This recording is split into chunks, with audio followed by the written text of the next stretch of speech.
বিদ্যাসাগর ইনস্টিটিউটের official YouTube চ্যানেলে প্রত্যেককে স্বাগত। আমি সুকান্ত স্যার, তোমাদের জিকের স্যার, জিকের পড়াই তোমাদের। আবার আজকে হাজির হলাম এমন নতুন একটা ভিডিও নিয়ে। আজকের ভিডিওয় আমরা যে বিষয়ে আলোচনা করব, আমাদের কাছে যারা ইনহাউস স্টুডেন্ট যারা পড়ে তারা জানে যে এক একটা সাবজেক্ট থেকে কোন কোন জায়গাগুলো পড়তে হয়, কোন জায়গাগুলোর গুরুত্ব বেশি। আমি আমার এই পড়ানোর এই সংক্ষিপ্ত অভিজ্ঞতা থেকে যা দেখেছি, তাতে স্টুডেন্টদের কাছে একটা বেসিক সমস্যার জায়গা হচ্ছে কি কি পড়তে হবে এক একটা সাবজেক্ট থেকে, এটা তারা বুঝে উঠতে পারে না। সেই বুঝে ওঠার জায়গাটা ক্লিয়ার করার জন্য আমি একটা নতুন সেশন শুরু করলাম। এই আগামী আমার যে ভিডিওগুলো আসবে, এক একটা ভিডিওয় আমি এক একটা সাবজেক্ট বলে দেব, যে সাবজেক্টগুলো থেকে আমাদের কোন কোন চ্যাপ্টার পড়তে হবে, বিশেষত স্টাফ সিলেকশন কমিশন, বিশেষত রেল, বিশেষত ওয়েস্ট বেঙ্গল পাবলিক সার্ভিস কমিশনের পরীক্ষার জন্য। এগুলো বলার পর আমরা একদিন কারেন্ট অ্যাফেয়ার্স, যেটা আমাদের অত্যন্ত একটা প্যাথেটিক ভয়ের ব্যথার জায়গা, সেটাও আমি আলোচনা করব। কোন কোন জায়গাগুলোকে আমাদের সামনে রেখে পড়তে হবে, এই সিরিজের আজকে প্রথম আমরা আলোচনা করব। এবং আজকের আলোচনা হচ্ছে, আমরা জানি কম্পিটিশন যারা পড়তে আসে অনেকেই আর্টস ব্যাকগ্রাউন্ডের স্টুডেন্ট আছে, অনেকে কমার্স ব্যাকগ্রাউন্ডের স্টুডেন্ট আছে, আবার সায়েন্সেরও আছে। তবে অনেকের কাছেই একটা ভয়ের জায়গা হলো এই সায়েন্স থেকে কি কি পড়তে হবে, অর্থাৎ সায়েন্সের সাবজেক্টগুলো থেকে আমাদের কি কি পড়তে হবে। কারণ আমরা প্রত্যেককে, যারা আর্টসে পড়েছি, যারা কমার্সে পড়েছি, কোনো তো অপরাধ করিনি। তাহলে আমাদের সায়েন্সগুলো সেই মাধ্যমিক পর্যন্ত যা পড়ে এসেছি সেটাই। এখন এই জায়গাতেই আমাদের ভীতি, যে ওই মাধ্যমিক পর্যন্ত পড়ে এসেছি ওটা নিয়েই আদতে কম্পিটিশন পরীক্ষায় ভালো মার্কস পাওয়া যাবে তো? সেইটাই আজকে ক্লারিটি আমরা আজকে করব। এখন আমাদের কাছে তথাকথিতভাবে সায়েন্স বলতে তিনটে সাবজেক্ট আমরা বুঝতাম, একটা বায়োলজি, একটা ফিজিক্স, একটা কেমিস্ট্রি। বর্তমানে আমরা যেটা দেখতে পাচ্ছি, এই তিনটের পাশাপাশি আরও একটা নতুন সাবজেক্ট অ্যাড হয়েছে, এনভায়রনমেন্ট বা পরিবেশ। এখন যদি আমরা তুল্য মূল্য বিচার করি, তাহলে দেখা যাবে এই তিনটে সাবজেক্টের অন অ্যান এভারেজ 30টা চ্যাপ্টার আমাদেরকে পড়তে হয়। এবং আমি তোমাদের বলে দিচ্ছি, এই 30টা চ্যাপ্টার পড়তে হয় ঠিক কথাই, কিন্তু এই 30টা চ্যাপ্টারের জন্য আমরা পড়ব কি, আমরা পড়ব ক্লাস 10th লেভেলের যে সমস্ত বইগুলো আছে। হ্যাঁ, এ কথা ঠিক, বাজারে অনেক কঠিন কঠিন অনেক বই আছে, অনেক বড় বড় বইয়ের বড় বড় বর্ণনা লেখা আছে, কিন্তু বিশ্বাস করবে ক্লাস 10 পর্যন্ত বই পড়লেই আমরা 70% সায়েন্সের কোয়েশ্চেন করতে পারবো। এবং আমি তোমাদের সেই বইটা পড়তে বলবো যে বইটা তোমরা ফিজিক্যাল সায়েন্স এবং লাইফ সায়েন্সে মাধ্যমিকে পড়েছিলে।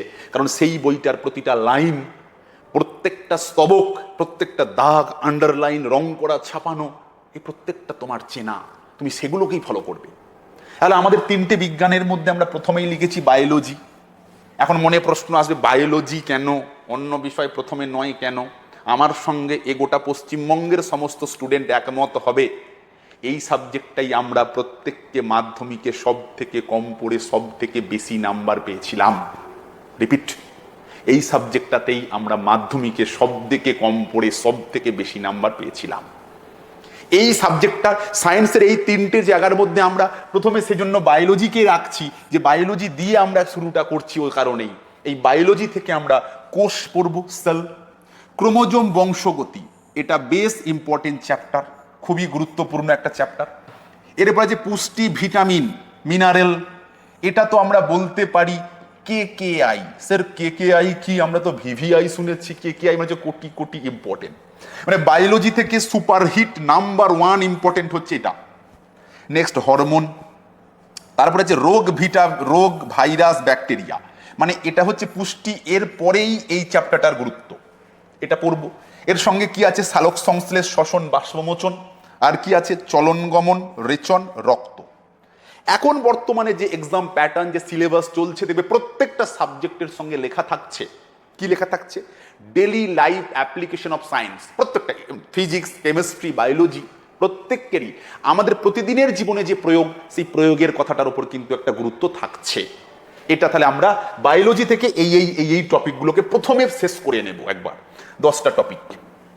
তারপরে আমরা বায়োলজির পরে আমরা রেখেছি কি, কেমিস্ট্রি থেকে কি কি পড়ব। কেমিস্ট্রি থেকে পরমাণুর গঠন, পর্যায় সারণী মিলে একসঙ্গে আমরা পড়ব।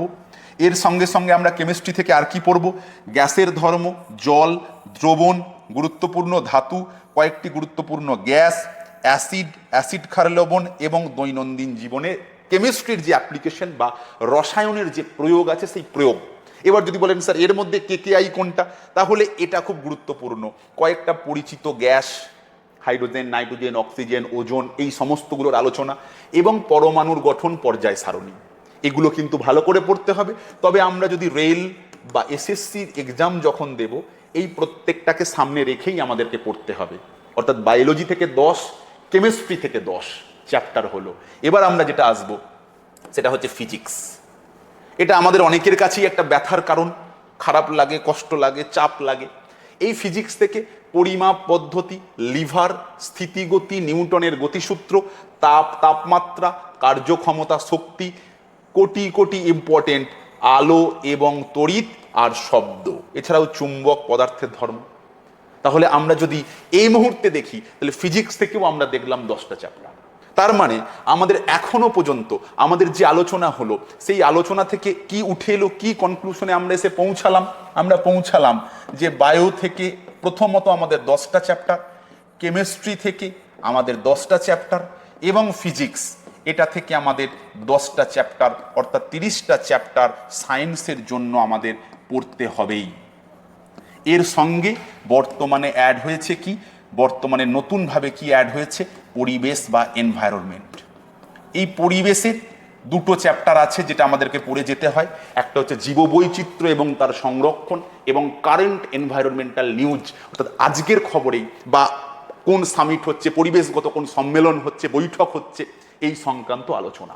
এই দিয়েই মোট সায়েন্সের সিলেবাসটা রয়ে গেছে আমাদের বর্তমান চাকরির পরীক্ষায়। তবে তুমি ফিজিক্স পড়ো, কেমিস্ট্রি পড়ো, বায়োলজি পড়ো, প্রত্যেক ক্ষেত্রে তুমি যেটা গুরুত্ব দেবে, তুমি যেটা জোর দেবে, that is the application of this particular subject. ওই সাবজেক্টটা আমাদের জীবনের সঙ্গে কতটা রিলেটেড আছে। ওকে, এই হলো কি সায়েন্স থেকে আমাদের কি কি পড়তে হবে তার টোটাল সিলেবাস প্যাটার্ন আমি আলোচনা করে দিলাম। এগুলো তোমরা যে কোনো বই থেকে, আমি যে বই বললাম সেই বই থেকে পড়তে শুরু করে দাও, প্র্যাকটিস করতে শুরু করো। এই সায়েন্সের পরে আমরা আবার কোনো একটা ক্লাসে ইতিহাস থেকে কি পড়তে হবে, ভূগোল থেকে কি পড়তে হবে, পলিটি থেকে কি পড়তে হবে সে বিষয়ে আলোচনা করব। ততক্ষণ ভিডিওটা প্রত্যেককে দেখো এবং এই সাবজেক্টগুলো পড়তে থাকো। এতক্ষণ পর্যন্ত যারা ভিডিওটা দেখলে তাদেরকে বলি, যদি তুমি মনে করো তোমার কোনো বন্ধু তোমার সাথে লড়াই করছে এই কম্পিটিশনে, তারও হয়তো এই সাবজেক্টে কিছু সমস্যা রয়েছে, তার কাছেও ভিডিওটা শেয়ার করে দিও। সকলকে ধন্যবাদ, থ্যাংক ইউ।